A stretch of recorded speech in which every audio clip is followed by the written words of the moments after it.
Hey, what's up, everybody? Every Thursday, I will be throwing it back. Pause. I know that sounds a little cliche, but no, pause on the pause moment. But yeah, every Thursday, I'll be doing Throwback Thursdays from previous videos that I shot when I was first shooting My Mom Mondays and how even them videos got me inspired. So while y'all at it, like, comment, subscribe, and don't forget, follow that Instagram page. And I hope y'all enjoy the video.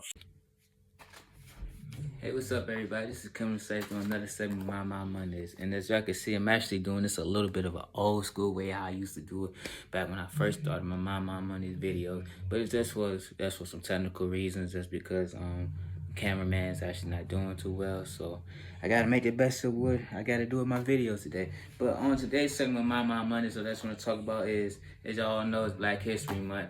So one of the things that I actually wanted to do this month was challenge myself to read a book about culture. And so I actually went to one of my favorite vegan restaurants, House of Consciousness in Norfolk, if you ever want to think about getting something that's vegan.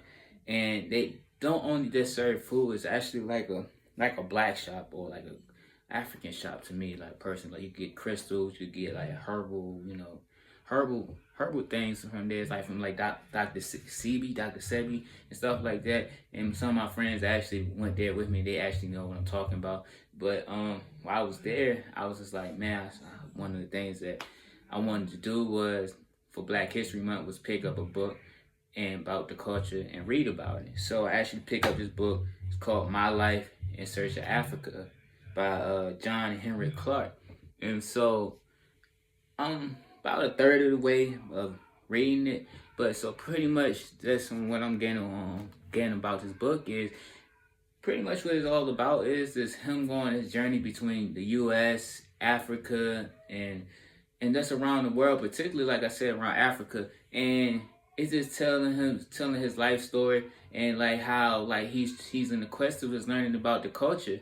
And some of the things he's learned about the culture is that a lot of the unjust systems, or a lot of the lack of knowledge that we have had as African Americans has been stripped from us from the beginning. And that's the reason why he's on his quest of this knowledge right here.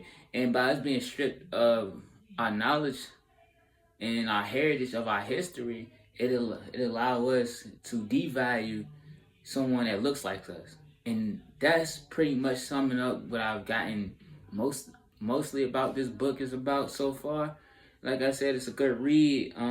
But also I know I was having a conversation with one of my boys about the same thing. This is like, it's amazing to me that like how other races know about their culture, how they look, and how they and like how like certain hair textures and certain eye colors represent a certain race from a different culture, or beyond like the USA. But as African Americans, we can't even identify ourselves from our motherland state.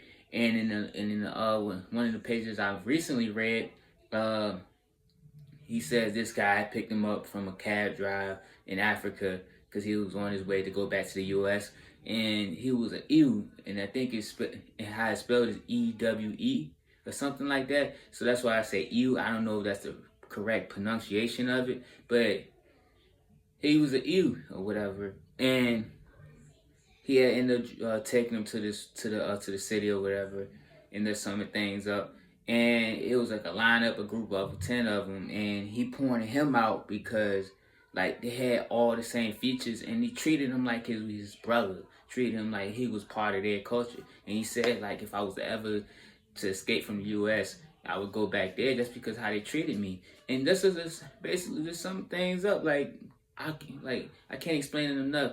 Like how we can't identify certain cultures in Africa and relate it to how we act as human beings, or our certain features, our certain physical statures. All we could think of is big lips. I hate to say this in the most culturally biased way, if I want to be technical, but we only identify ourselves with big lips and big nose and big certain facial features, when we could have certain other identifications such as our hair texture, our beard shapes, our body texture, our height, our weight, and certain things that relate to our African culture. But this books is pretty much sums up some of those things that like you would look for.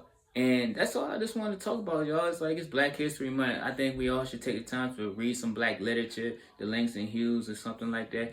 And then, like, if you also look at my Instagram page, Coach Sykes, come to Sykes 3.0, you'll see that I've been posting a lot of African American stuff. That's a lot of African American history stuff, just so we could be woke and understanding our culture. This is the time for us to take the time to understand it, because the public is not going to teach us this. So with that being said, for African American History Month, y'all take the time to learn your culture so you can better yourself and understand more about yourself, not from where you are who you are right now, but where you came from. And so with that being said, y'all, this is Kimberly Sykes on another segment of My Mondays.